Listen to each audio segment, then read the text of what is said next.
So in this video, we're going to look at the amino acid structure. There are 20 amino acids. Each one has the same generic structure. They differentiate based on something that we call the R group. Here we're looking at that generic structure. Central to the structure is going to be your carbon. Off the carbon, we're going to have 4 single covalent bonds. The first one here is the amino group. Of course, this is the group that has the nitrogen with its associated 2 hydrogens. Over here we have the carboxyl group, and over here we have a single hydrogen. This side chain, or R group, is what's going to differentiate each of the 20 different amino acids. So 2 of the amino acids that you're going to be able to identify in lab is going to be, one of them is going to be cysteine. And so if we take a look at this structure, we can see the generic structure in this particular amino acid. Again, the central carbon, the amino group, the carboxyl group, the hydrogen, and this part here is going to be that R group. And specifically on cysteine, what we have is a sulfur compound. And that's one of the things that make it unique.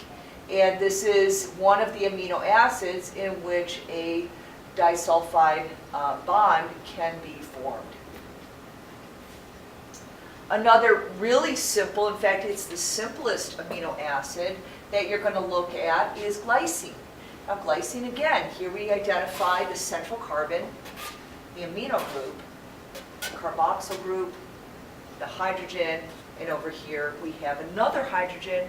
This is its R group. And so now we're going to go ahead and take a look at the molecules themselves and go from there. Okay, so now we're actually going to look at the actual molecules, and these are the 2 amino acids that you're going to need to identify in class. And when we start with the generic structure, where we're going to begin is looking at for that central carbon. So black is carbon, and we can see that right here. And off of that central carbon, we're going to have the amino group. So the amino group, again, is the nitrogen with the 2 hydrogens attached. Over here, attached to the central carbon, is going to be our carboxyl group, which is a carbon doubly bonded to a oxygen, singly covalently bound to the oxygen and nitrogen, and hydrogen. We have to turn the molecule over to see, again, we have the central carbon, and here is that single nitrogen.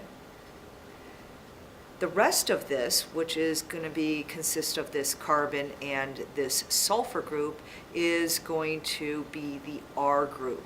And this is what is differentiating each of the 20 amino acids. So yellow in this case is sulfur. The second amino acid is the simplest amino acid. And again, what we're zeroing in on is going to be this central carbon. Attached to the central carbon, our amino group. Over here is the carboxyl group. We have a hydrogen that's attached to it. And in this case, the R group is simply another hydrogen. That about sums it up for the generic structure of amino acids.